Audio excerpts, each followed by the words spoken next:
What is up, guys? It's your boy J to the C from J to the C Productions, and welcome to another Friday Night Fright Night.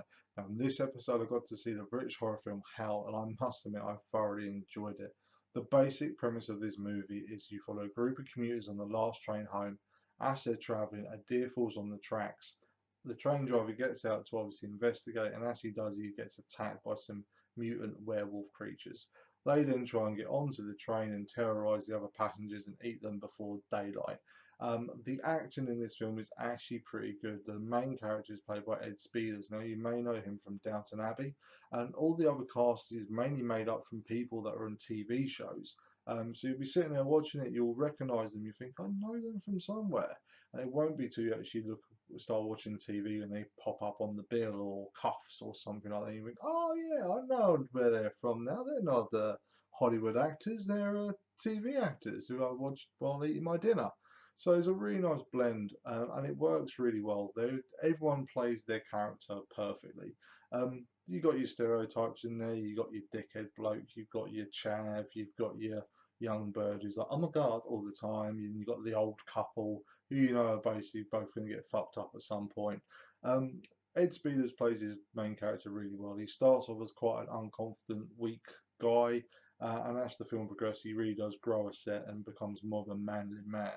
The film also features Sean Pertwee. Now, I love Sean Pertwee. I think he's brilliant. I love him in Gotham at the moment as Alfred. He's not in the film for a very long time. He actually plays Tony, the train driver, who he's the first victim of these mutant creature werewolf thingy bobs. I'm going to call them werewolf mutant thingy bobs because that's what they are. Um, the guy who directed this film is a guy called Paul Hyatt. Now, he's not really known as a director, he's more known for his work on visual effects. And in especially, he worked on a film called Dog Soldiers. Now, I don't know if you guys have ever seen Dog Soldiers. If you have not, go out and see it. It was released in 2002. It again stars Sean Pertwee and Kevin McKidd, and it is an awesome movie. Again, it's about werewolves, but they're a bit more traditional than the ones you see in Howl. Um, he worked. He can tell he worked on Dog Soldiers by the way this is shot. The cinematography is very, very similar. It's very dark. It's very dingy. There's a lot of pale sort of colours in there. There's nothing bright about it. And then the visual effects of the actual creatures themselves is really good.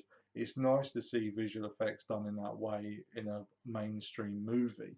I think this could be. I call this a mainstream movie because I do genuinely think it could be. I believe it was actually released during the Film 4 Fright Fest. Correct me if I'm wrong, if anyone knows. But I would have loved to have seen the reaction from the crowd. Because for me, I would have been laughing. I would have been going, "Oh, what the hell!" And it really did provoke that sort of reaction. Now, I'm not saying there aren't flaws with this movie because there are. There are some big flaws with this movie, especially in the last probably 20 minutes. They have a scene when they kill off the main werewolf mutant thingy bob, and it's great, and everyone gets involved. The geeky guy goes mad with an axe, and it's pretty cool to see. Unfortunately, once that mutant werewolf thingy bob is dead, you then get a barrage of less scary looking mutant werewolf thingy bobs, and these turn out to be the female werewolf mutant thingy bobs. They then try and attack the train, but obviously don't have the same impact as what the male werewolf mutant thingy bob has. One of the old couple, the old lady, gets bitten on the leg at one point, and she obviously starts to turn into the werewolf. Now, this is the only time in the film when I actually had to question the acting. She kind of looks at her husband as she's turning into this werewolf, about to jump on him and eat him, and she kind of prowls at him with her arms up like this, going, and I must admit, I was in tears of laughter. It was the most ridiculous thing ever, and I would have loved to have seen in between takes because I'm sure they would have all been pissing themselves because it was just ridiculously over the top the way she did it. Now we've got to come to the biggest flaw of this movie, and that has to be the ending. I don't want to give away too much when I review these films for you guys. I want you to watch them. I want you to give me your feedback in the comments below and let me know what you actually think. But for me, the ending of this film was a million miles away from what I expected it to be.